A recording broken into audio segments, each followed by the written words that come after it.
想必很多准父母们都希望他们的宝宝一出生就是个健康的小肉包，但世界上曾经有过一些小家伙们不幸的没有手臂或腿，他们的小手小脚是直接长在身体上的，就像一只只小海豹一样，所以也被称为海豹之畸形。这样的海豹儿在全世界大约有1到2万名。很不幸，他们是史上最大要害事件沙利杜安事件的受害者，该事件也被称为海豹胎事件或反应停事件。在50年代末，沙利杜安这种快乐药片风靡全球，在46个国家卖出了1.8亿片。销量如此火爆，是因为这种非处方镇定剂能治疗和缓解失眠、头痛、感冒和咳嗽等症状，而且特安全，无副作用，还完全不成瘾。更神奇的是，沙利杜安对孕妇的晨吐、恶心等妊娠反应也有神奇的疗效，所以它在中国也被称为反应停。想想就觉得好像真是个好东西呢。那么沙利杜安真的没有副作用吗？恐怖的现实是，这只是沙利杜安噩梦的开端。从1958年开始，莫名其妙的流产和死胎数量急剧增加，甚至还有成千上万名妇女生出了诡异恐怖的怪物。这些怪物先天残疾、缺手缺脚、四肢扭曲畸形，有的甚至大脑、内脏等器官也功能不全。这些畸形婴儿的出生在医院引起了大范围的恐慌，很多畸形婴儿被父母遗弃在医院，还有更凄惨的，刚出生就被扔进医院的冷库冻毙。即使没有被扼杀，很多这样的婴儿也因为先天缺陷而早早夭亡。就算顺利长大，这些可怜的幸存者也将终身面对肢体残疾、慢性疼痛、早衰、骨关节炎和冠心病等诸多问题，这使得他们的生活更加艰难。最开始，人们并没有将这些出生缺陷与沙利杜安联系起来，直到1961年，澳大利亚产科医生威廉·麦克布莱德发现了这两者之间的联系，并在权威医学杂志《柳叶刀》上发表了研究成果，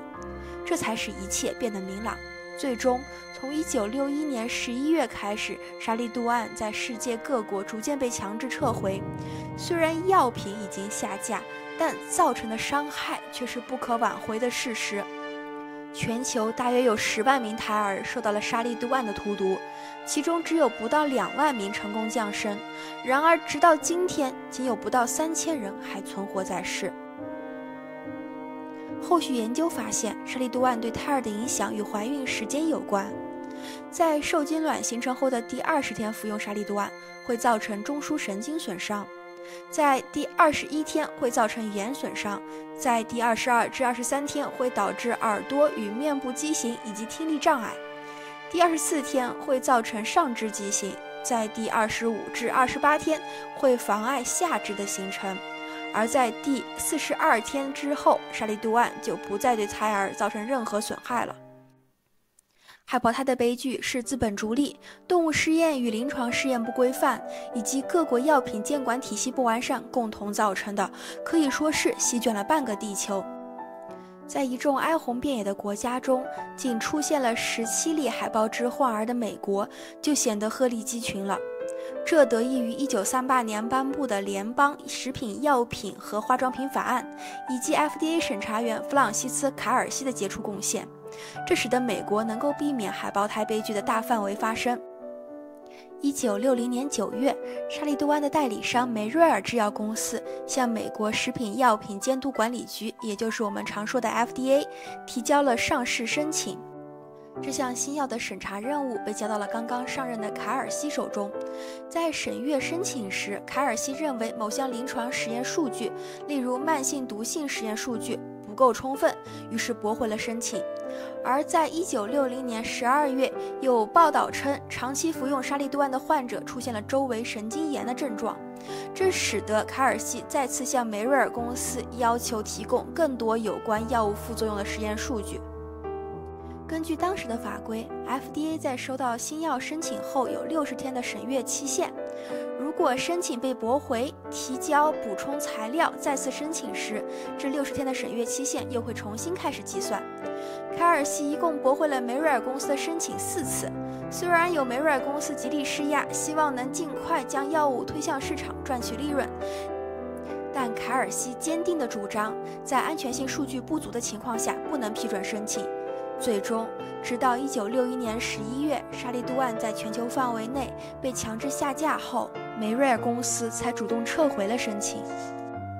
凯尔西是一位让人敬佩的女英雄，她的职业精神和专业素养令人赞叹。她的努力使得沙利度胺没有作为非处方药在美国上市，也让美国幸免于一场灾祸。1962年8月，时任总统肯尼迪亲自向凯尔西颁发了美国公民最高的荣誉——杰出联邦公民服务总统奖，这是他当之无愧的荣誉。然而，令人遗憾的是，尽管凯尔西阻止了沙利度胺上市，但当时的 FDA 1938年法案并没有对上市前的临床试验做出任何限制性规定，允许医生以试验的名义给患者使用任何新药。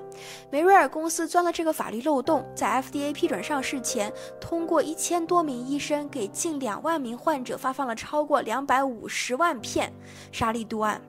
其中包括了几百名怀孕妇女，这最终导致了17名海豹儿的降生。基于这一情况，美国在1962年10月通过了科夫沃哈里斯修正案，以修正1938年法案的不足之处。该修正案要求药品监管当局在药品上市前，不仅要审查其安全性，还要负责审查药品的疗效。此外，该修正案还完善了新药临床试验的申请流程和试验规范，保障了新药试验中患者的知情权，并要求医药公司向 FDA 报告试验中发现的任何不良反应。这一修正案的出台，为美国医药品监管体系的完善和患者保护做出了重要贡献。令人感慨的是，沙利度胺的故事并未就此结束。即使下市后，科学家们也依旧在努力研究它治疗其他疾病的可能性。1998年，它以治疗骨髓瘤和麻风病的处方药重新获得 FDA 批准上市。这让我想起了中国的一句古话：是药三分毒，药毒不分家。药物就像一把双刃剑，使用得当就是治病救人的良药，使用不当则可能沦为治病夺命的毒药。在追求商业利益的同时，我希望各大药厂能保持初心，始终将患者的健康与生命放在第一位。也希望各国的药品监管体系能够越来越完善，使市场上每一粒药都是可靠安全的放心药。